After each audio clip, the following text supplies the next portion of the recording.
Thank you everyone for joining in for yet another session of the Delivered Chai and Biscuit. And this time we have Ramki. So we have Bikram.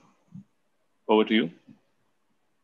Ramki, welcome to our ongoing series of talks on Delibird. We've been trying for a long time to get hold of you because I don't think there's anybody better than you to talk about extreme rarities of extreme birds from the Northeast. You've made many, many trips there. I have joined you for some of them. There are many birds that you will talk about, which I first saw with you. It is actually quite difficult to introduce you. How do you introduce somebody with whom you have traveled so much, with whom you have seen so many birds, with whom you wrote books, and traveled into parts of the world that most people can't even imagine exist? Um, from my conversations with you last night on the phone, I understand that you're going to take us through a lot of those places and show us birds that most people have only either heard about or certainly only dreamt about. But you have seen them, you have photographed them. Your photographs are quite brilliant. Some of them, some birds have been photographed actually for the first time by you.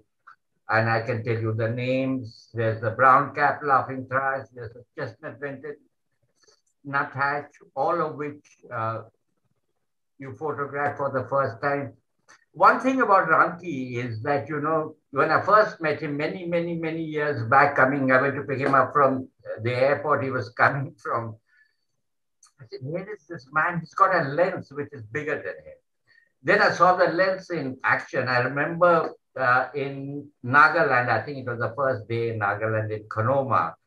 And here was Ramki with this huge lens. And he had even a smaller Shashank with him. And all he had was one apple in his pocket and half a bottle of water. And I looked at the card, I looked at the hillside and I said, I'm not going to make it. So I decided quite smartly with Sumit Sen that we'll hang around downstairs. And Ramki and Shashank, like mountain goats, they just vertically climbed up the card and came back many hours later. I was really getting nervous. But when they came back, they had photographs of the first photograph in India of the brown-capped laughing thrush. And so I lived sort of vicariously seeing birds through his eyes. And I'm sure today we will do a lot of that. A little bit about the birds of the Northeast.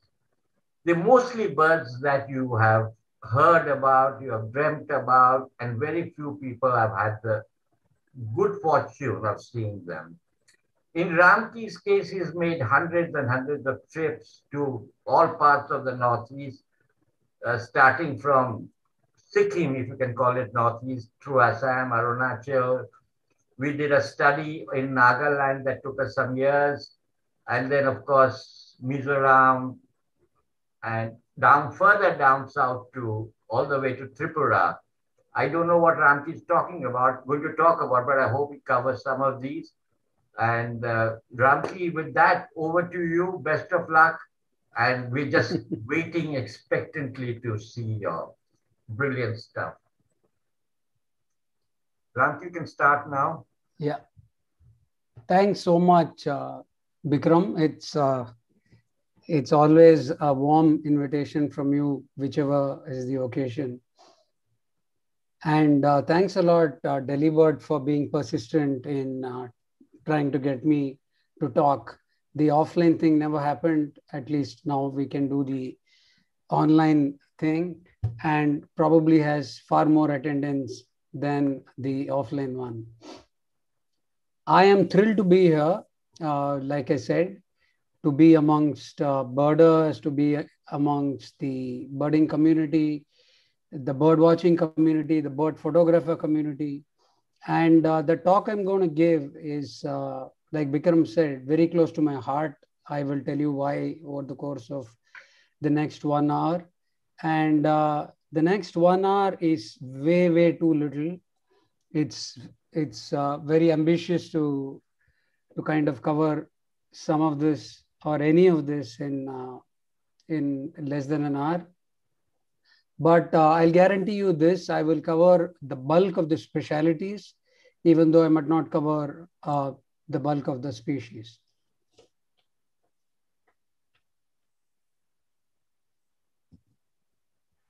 Okay. When I was in school, a very popular bird guide came out, and it was called The Pictorial Guide to the Birds of the Indian Subcontinent, a very seminal guide. It was the culmination of Salim Ali and Ripley's effort of doing 10 volumes. And it came out in 1983, and I bought it. We bought it, me and my brother, who's probably in the presentation, got a copy in 85. And it was 120 rupees at that time. What particularly intrigued me about this book were the last several pages. I'm just going to turn the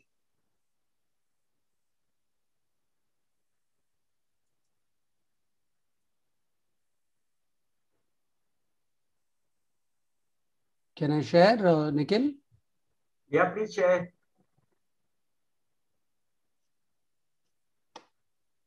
I'm not getting the share screen. Nikhil, Kavi. Yeah. Same thing, Ramki, like we did earlier, just at the bottom, the green button, which says share screen. Press the middle of that. Open your thing at the back first, full screen of the background first. Which is exactly what I did. Press the green button. Yeah? Okay. I don't know why it disappears intermittently.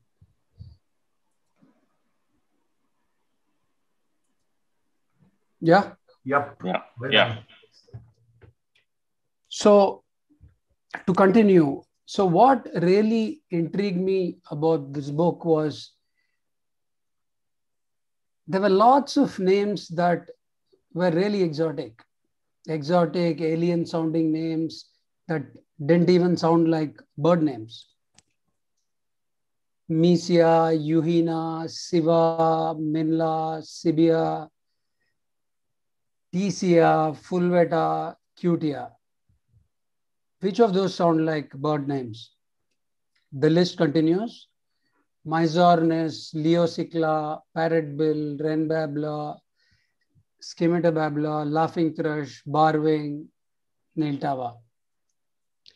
So this is the introduction I had to the birds of the Northeast. So when Bikram asked me to do this talk, I thought I'll take the viewers, the audience, through a similar experience. I hope, this is the way they experience the Northeast birds.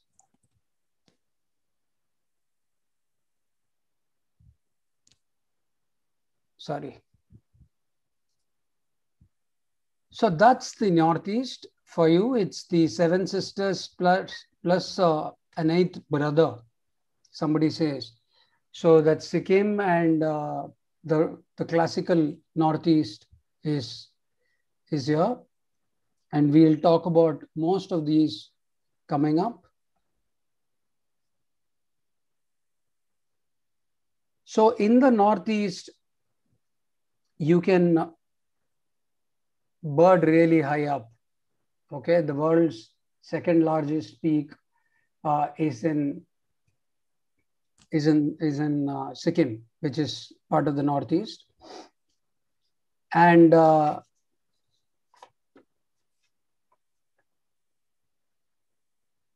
I'm going to show some of the habitats of the Northeast before I get into the birds. This is Sela Pass, which goes up to 4,200 meters. And it is one of the most productive birdwatching sections of the Northeast. If there is one itinerary I would like to recommend, it will be this. It will if you're going to do just one and nothing more, I would suggest this. These are the cloud forests of the Mishmi Hills, which is in Arunachal. Sorry, Sela is, if people don't know, is on the way to Tawang, which is the western tip of Arunachal. This is Mishmi. This is classic eagle nest.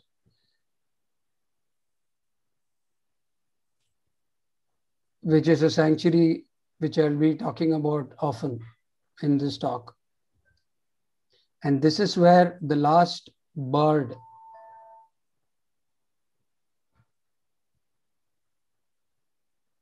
a bird called Leocycla was discovered. More about that later. Moving on to the swarms of Kaziranga. This is typical of not just Kaziranga, but Dibru Saikhowa, of Orang, of Manas Tiger Reserve. This is the habitat of Dampa Tiger Reserve in Mizoram on the Bangladesh border. And this is Mizoram, the cloud forest, higher altitude forest of Mizoram. Quite a lot of these forests are bordering Myanmar. It forms a porous border. It's not very well policed, maybe thankfully. And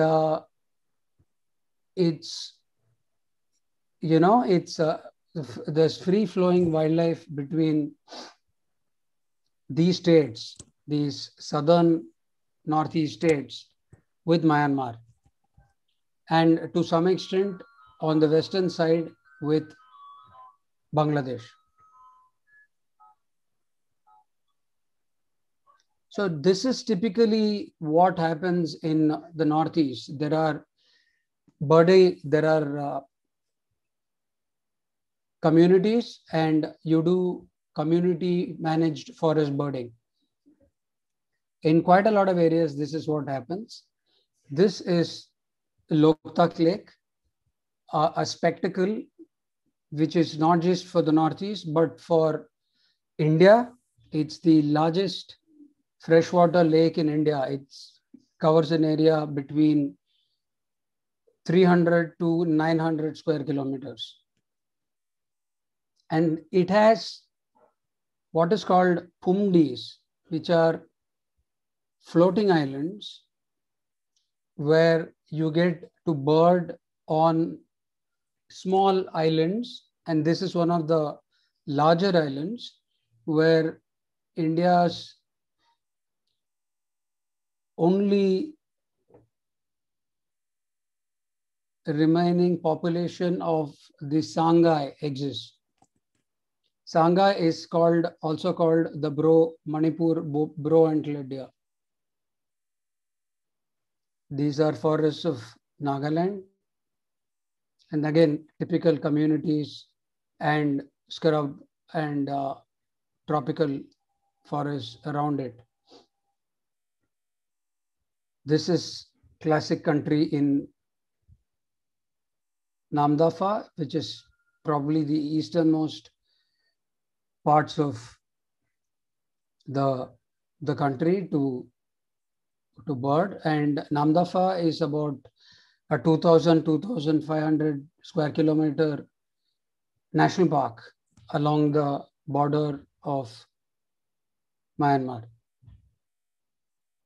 So it's that's Shashank birding, and it's get out of the tent and bird. This is Tripura, which Bikram was talking about. This is on the left is Sipai Jala Wildlife Sanctuary. On the right is Trishna Wildlife Sanctuary. And what you see below is the typical degraded forest in most of the community managed forests. Let's move on to the birds, and I'll cover this fairly quickly. And it also talks about the exotic names which I covered earlier in the pictorial guide. This is a silver-eared Mysia, which I photographed in a place called Sally Lake on the way to Mishmi Hills. Striped-throated Euhena, high-altitude Euhena. Black-chinned Euhena, a bird that occurs in low densities in eagle nest. Whiskered Euhena, one of the commonest Euhenas. Striated Euhena, this is found in the lowland evergreen jungle. This I photographed in Pake Tiger Reserve. Rufous-naped, this is a high-altitude Euhena. One white-naped is a mid-altitude Euhena. Then there are 3 Menlas, red-tailed, chestnut-tailed, and blue-winged. All 3 are pretty common in the Northeast. Then we move on to Cibias. Cibias are very localized. They're not found all over. They're specific habitats. This one is from eagle nest. This one is a specialist of what is called the South Assam Hills, which is basically Nagaland, Mizoram, Manipur, and the rufous-backed cibia, which is very, again, pretty specialized to these areas, and it specializes in eating moss. And the other one is a long-tailed cibia. This is the 4th cibia. There are 3 Tesias, all 3 pretty common along the Himalayas: chestnut-headed, slaty-bellied, and gray-bellied. Then a whole collection of fulvetas, yellow-throated, white-browed, rufous-throated. This is found only in Namdapha. Manipur fulveta, rufous-winged fulveta. This specializes again in eating moss and sticks to tree trunks. Brown-throated. This is a high-elevation fulveta. Golden-breasted fulveta is only found in bamboo. A rusty-cap fulveta. This is photographed on the slopes of Konoma, which Bikram was mentioning. Nepal fulveta is found all along the Himalayan foothills. Cutia is another bird, which, like nuthatches, which I'll come to later, are moss and fern specialists. Like this bird, which is called the firetail Myzornis, it breeds in rhododendron forests in high altitude.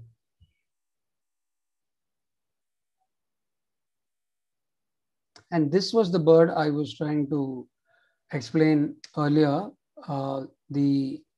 This bird was discovered in 2005 as an described to science. So that's how these forests are. They could hold just about anything. Mammals are being discovered, birds are being discovered, and of course thousands of other creatures like snakes and insects and spiders. This is found in an area called Lama Camp. Another rare cicla which already existed, found in lower elevations. A whole bunch of parrotbills. This was photographed probably for one of the first few photographs in Nagaland, and we found it in several places in Nagaland subsequently. Spot-breasted.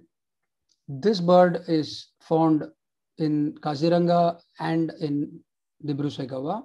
This is another larger species of the parrotbill. Sorry, a black-throated parrotbill, which is tiny. Brown parrotbill, which is found in passes and high altitude. White-breasted parrotbill, which is recently renamed from rufous-headed parrotbill, and the rufous-headed parrotbill retains its name, and the gray-headed parrotbill. Okay, this is a very interesting chapter section on wren babblers. And these are very localized, as the name should suggest. Chinhills is a place in Myanmar, and this species is found in the Mizoram tracts of Chinhills. Pygmy wren babbler, eye-browed wren babbler, which is found only in Namdapha, bar-winged wren babbler, which is found in the higher reaches of Eagle Nest. And there are two wedge-billed babblers, earlier called wedge-billed wren babblers. One is the Sikkim, which is north of the Brahmaputra, and one is Kachar, south of the Brahmaputra.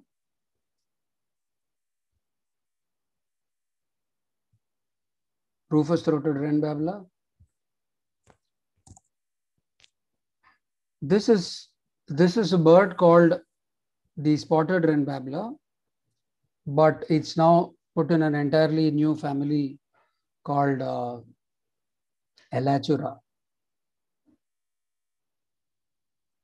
And this is the wren babbler from Cherrapunji in Meghalaya.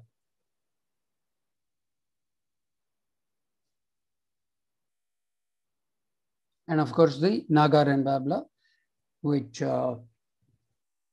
is found in Konoma. Okay. So that finished the wren babblers. Now this moves on to scimitar babblers. As because of their bills, they're called, which resemble scimitars, they are called scimitar babblers.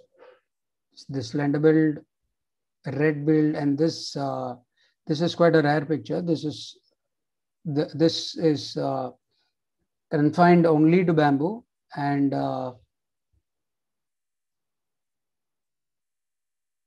we found it in a place. How do I describe it? In a place where the terrain steeply descends into Myanmar, in East Namdapha. Coral bill scimitar babbler. There are two, because one is north of the Brahmaputra and another is south of the Brahmaputra. A rusty cheek scimitar babbler. The reason I show this, technically it's not photographed in Northeast, but its range extends till the western edge of the Northeast. Specialist from very localized from Nagaland. This is a high altitude scimitar babbler found from all parts of the Northeast. And this is a widespread Himalayan foothill scimitar babbler.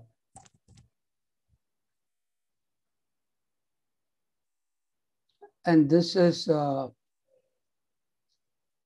some of the laughing thrushes we got.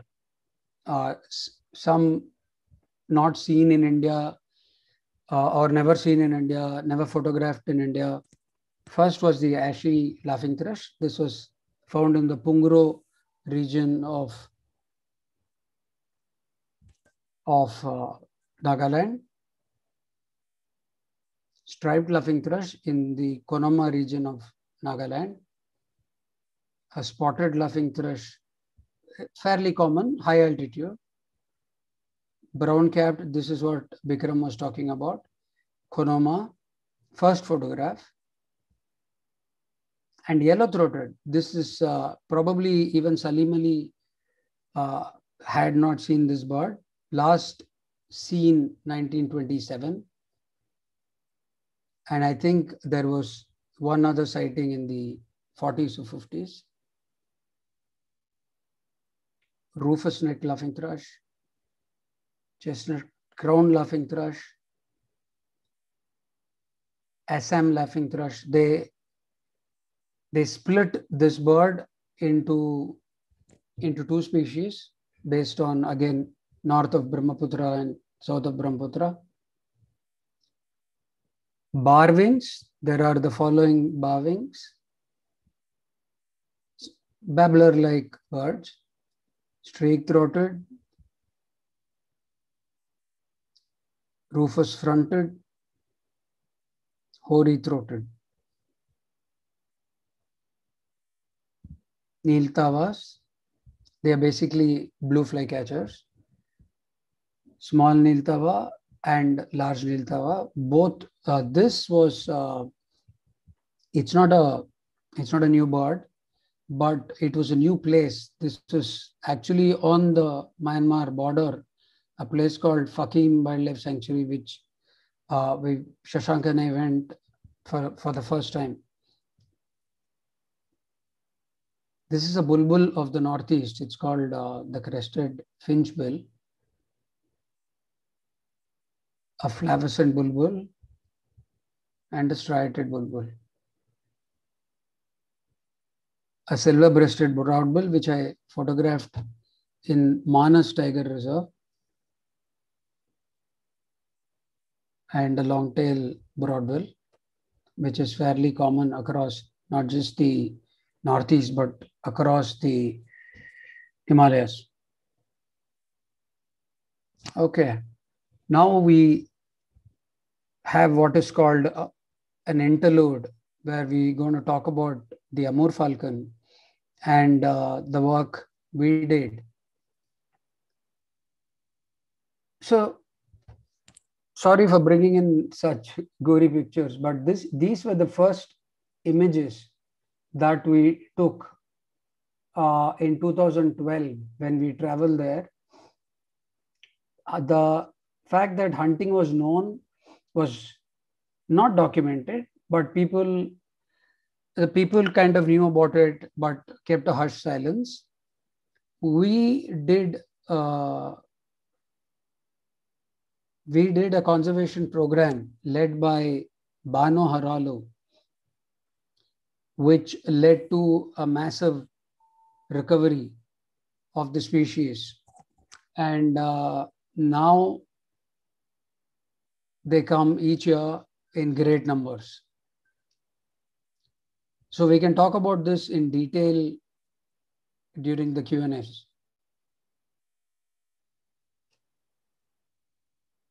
So I'm just going to give a blast of babblers. This gray-throated, stripe-billed, rufous-capped, golden, buff-chested. This was a species we got in Tripura. Jordan's babbler. This is a wetland specialist found in the reeds of the Dibru-Saikhawa.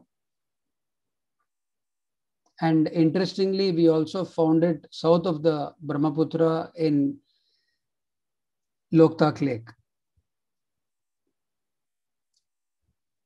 White-hooded babbler is a bamboo specialty. We photographed this in Kaziranga.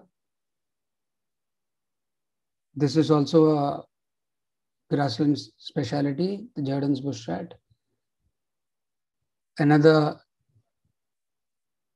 specialty of reeds and swamp, marsh babbler. Same. This is high altitude, photographed at Sela Pass at 4,200 meters. Okay, there are two tailor birds of the Northeast. One is this dark neck tailor bird, which was photographed in Tripura again. And one is called mountain tailor bird, which I hear is not a tailor bird anymore. Now these shifts keep happening as more and more taxonomical work happen. So people take birds out of families, put birds into families. I want to show you some sunbirds of the Northeast. Green-tailed, black-throated, fire-tailed. This was again in Tripura, all high altitude. Mrs. Gould's was from Eagle Nest Pass. Two trogons of the Northeast. One is a lowland species, and another one is a mid-altitude species, as you can see from the moss and fern from the cloud forest. The beautiful Natach on the right is a speciality, and the chestnut vented Natach is something which we photographed for the first time from the Konoma area and subsequently from other parts of Nagaland. I've added two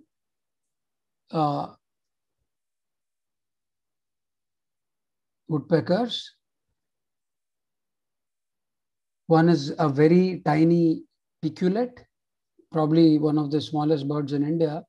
And the other one is another bamboo speciality, which is the pale-headed woodpecker. Gould shortwing, this is probably the most coveted image of mine because it entailed a lot of scrambling and climbing in low altitude. This was photographed above Sela Pass. Not so much for the lesser shortwing. A Grandala, which is a high altitude bird, crow-like bird, found in the vicinity of Sela Lake, which was frozen when we had gone there. A unique billed red crossbill, Hodgson's frogmouth,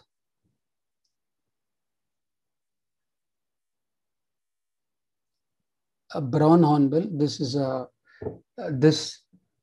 was an adventure. Bikram, me, Bano, and Rajkumar Fukan.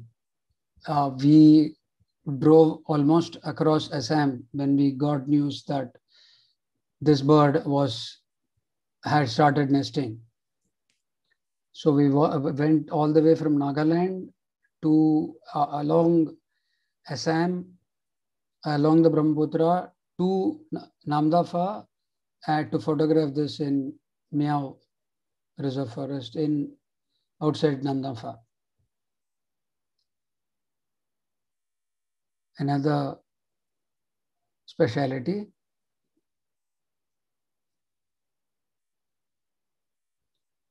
This is very, very endangered, and this was photographed in Nameri, which is lowland evergreen tropical reserve just north of Kaziranga. A black-tailed crake, a rarity, common in parts of Nagaland and Mizoram, the bamboo partridge.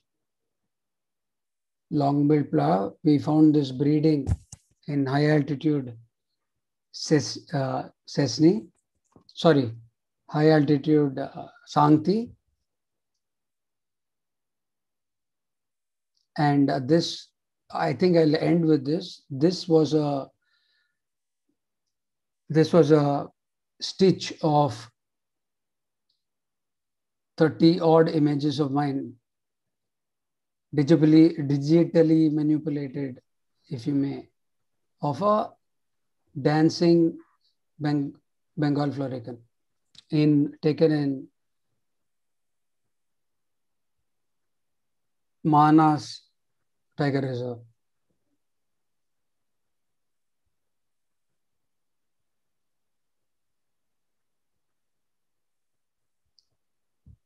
So what we can do is, I will, if people are interested in broad itineraries, these would be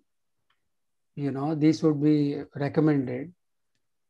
One is Guwahati, Nameri, going on to Eagle Nest and all the way to Sela Pass and back.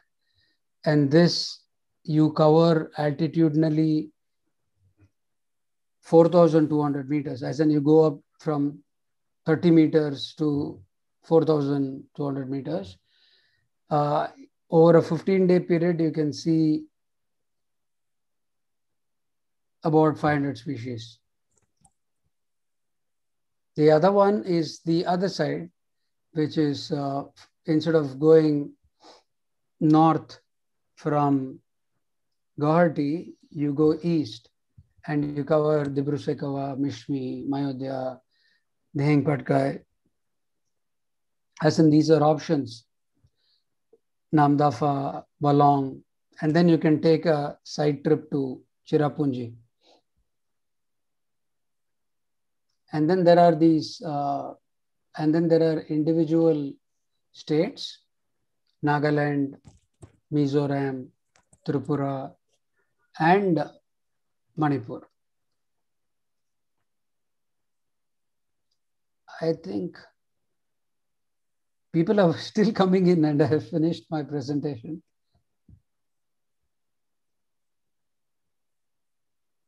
Nikhil, can we? There are lots of questions.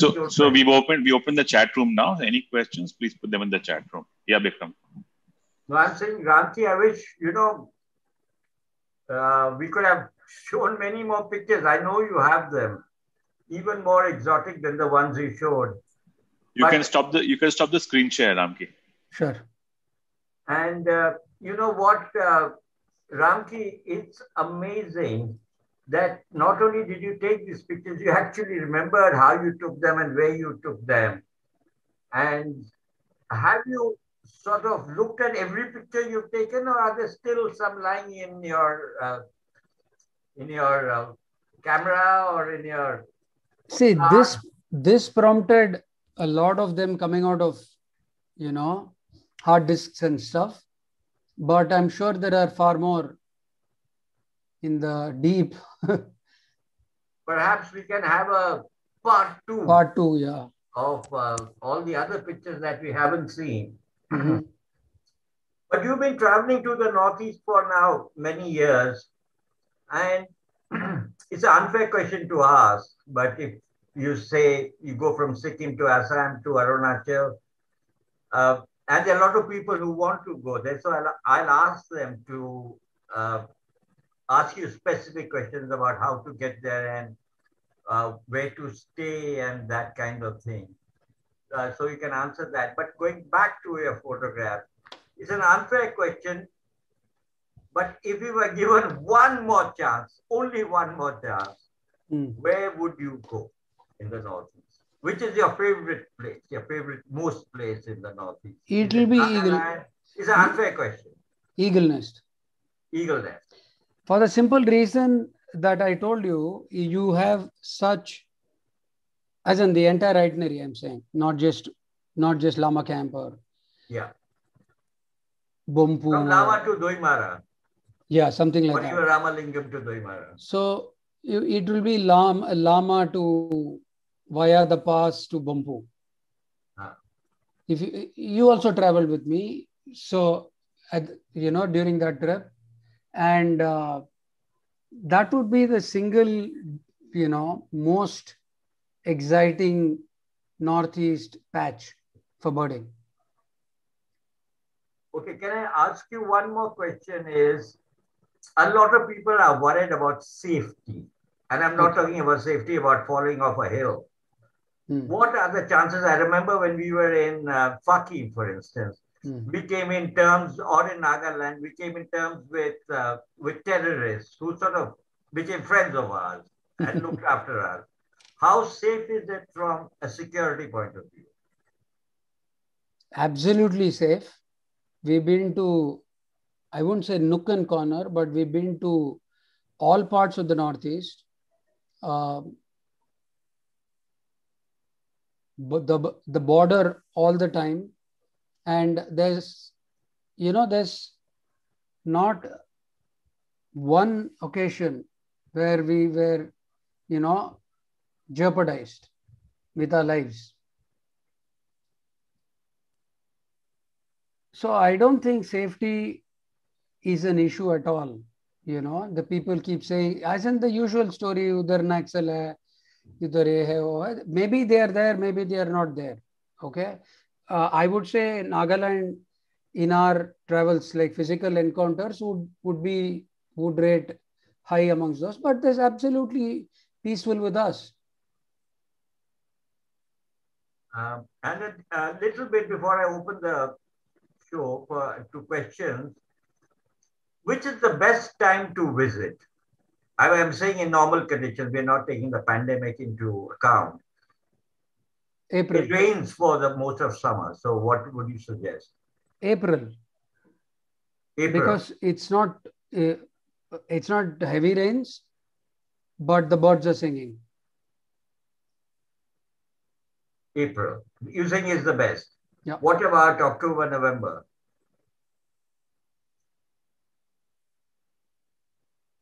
Not equally good, but close.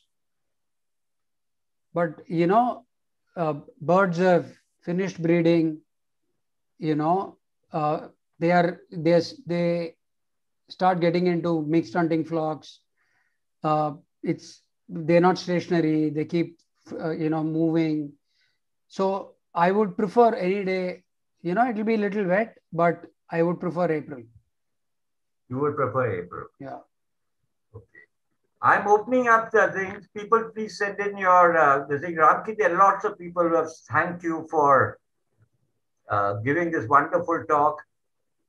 Now, there are some general questions, some of which you've answered. Which is the best place for bird photography? It's a difficult question to say. Bird photography is not easy in the Northeast. Yeah. So I guess it's, every place is a good place. Do you suggest anything else? See, it depends on what kind of photography. As in, you can go to Kaziranga, get adjutant stocks, and get things like those, right? If it's eagle nest, you can get a whole lot of different species. So what I have covered is a multitude of habitats, and it's taken like 15-20 years to kind of put together. So one place, say Maguri Beal, for example, if you want to stick to Vader or Vader photography, but there is no one place for photography. There is one place for bird watching, which I would say is Eagle Nest, but and it differs. It differs. Like I know you love Dehing Bhatkai, or Shashank loves Mishmi, and so on and so forth. But photography, it's like wide open. A lot of people have asked again for suggested itineraries. Nikhil is going to put this presentation up, and you can go and visit it and take Ramki's recommendations, which are at the end of his presentation, which is the best places of what is a good itinerary. There are lots of people who are organizing these days. There's Binanda Hati Barua who runs a very good one out of Maguri. There is people now even in Ravi Mekola and others who are doing stuff from Mayodhya. So there are people. And it's not a very difficult place to get, though I must tell you that the most expensive component of your trip will be hiring the cars. So if you can share a car with 3 or 4 others, it sort of cuts your costs down. Ramki, there are a lot of questions about, you might as well do it because half the questions are on this. What camera and what lens do you use for your photography? So the last slide of my presentation, I do not know how to get it back, but yeah.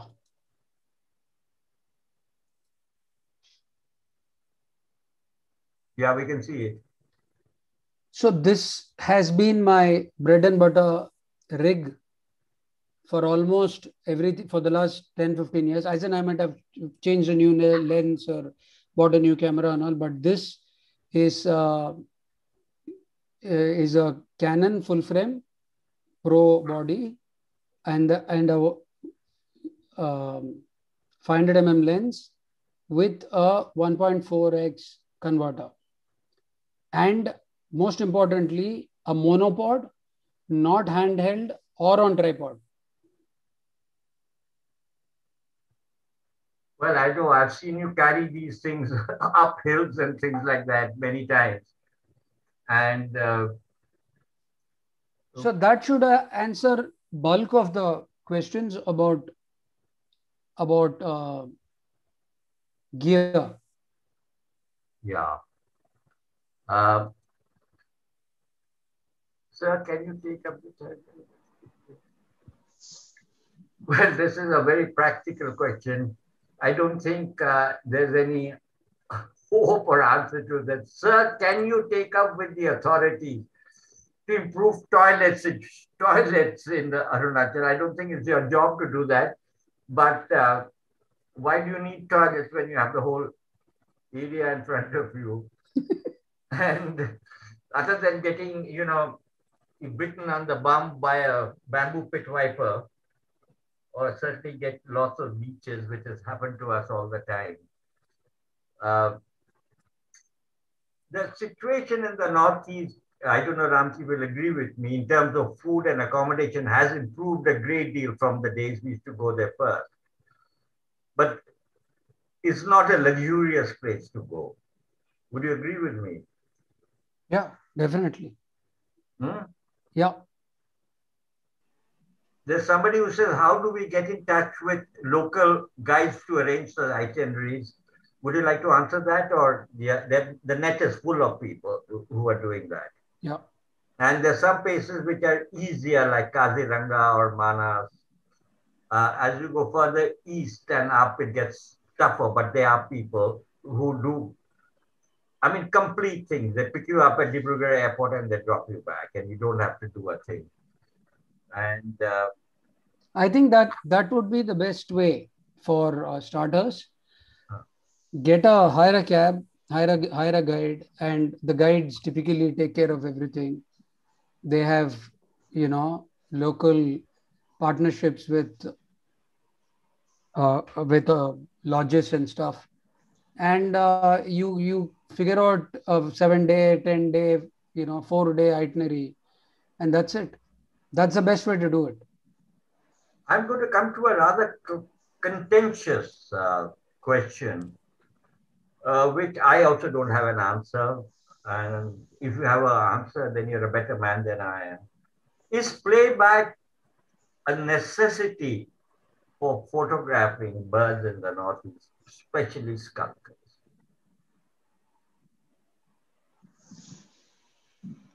So articles have been written on this. So correct. So my view is that the guides, and the guide's view might be completely different because there is pressure to show birds. Okay.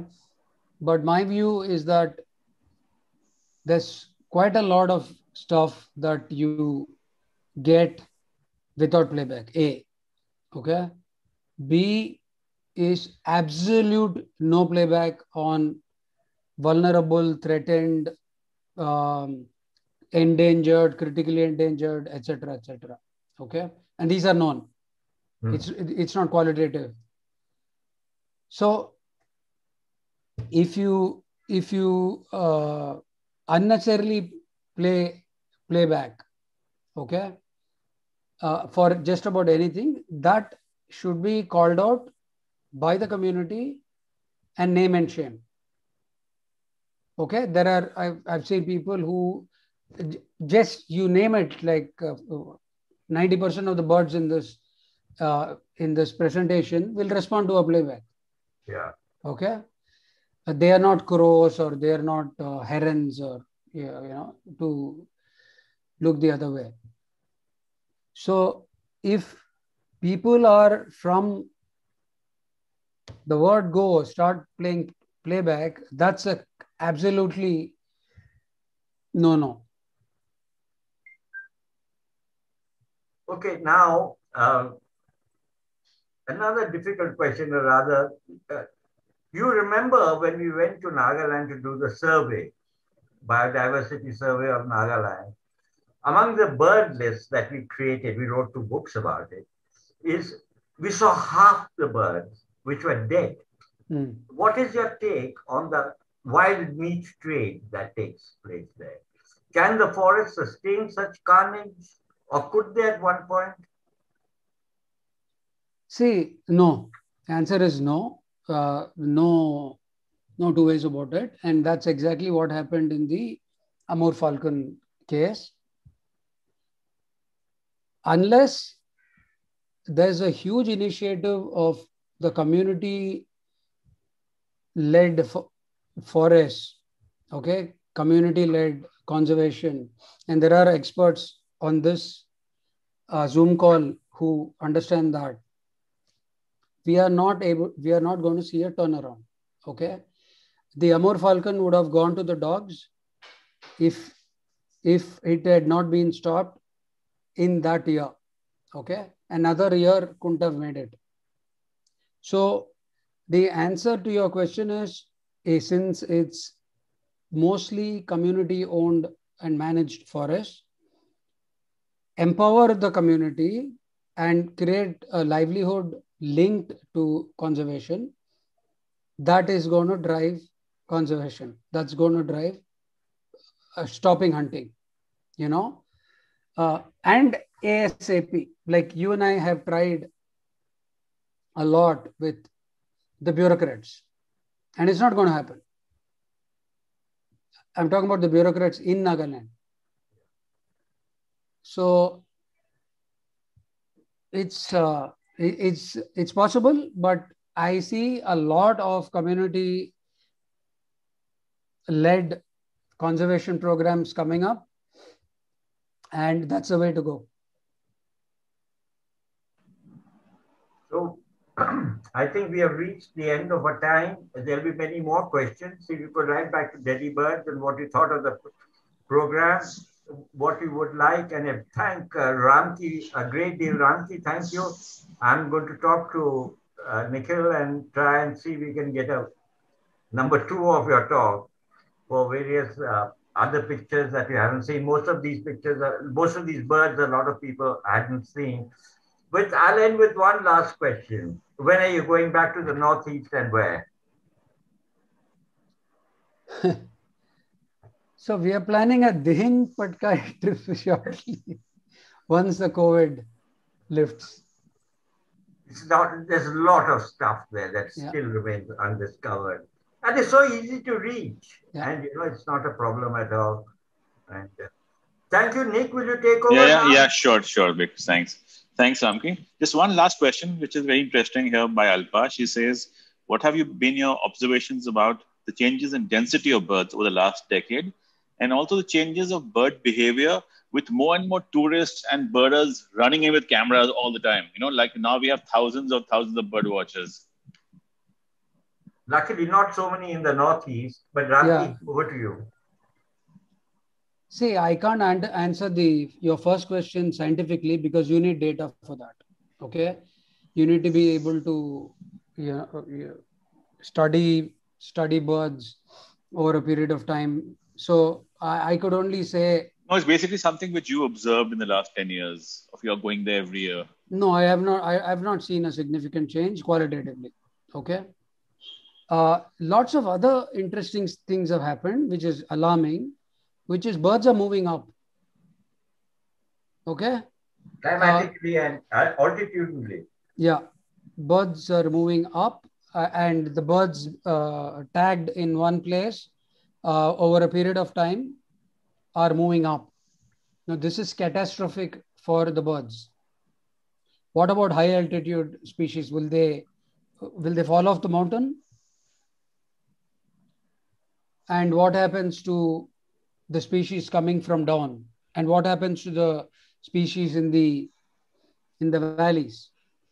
So that's alarming. In fact, climate change might overtake everything. Yeah. Photography, number of tourists coming. That's the way it is. Thanks, Ramki. That was fantastic. And thank you for coming and giving us this nice talk. And thank everybody here for being with us. Stay safe till next week. And happy birding. And next week, we'll bring you The Trails of Dr. Salim Ali by Vishnu Das. So see you next Sunday. Thanks, you. Nikhil. Thanks, Ramki. Thanks, Nikhil. Thanks, Bikram. Thanks. Thanks all.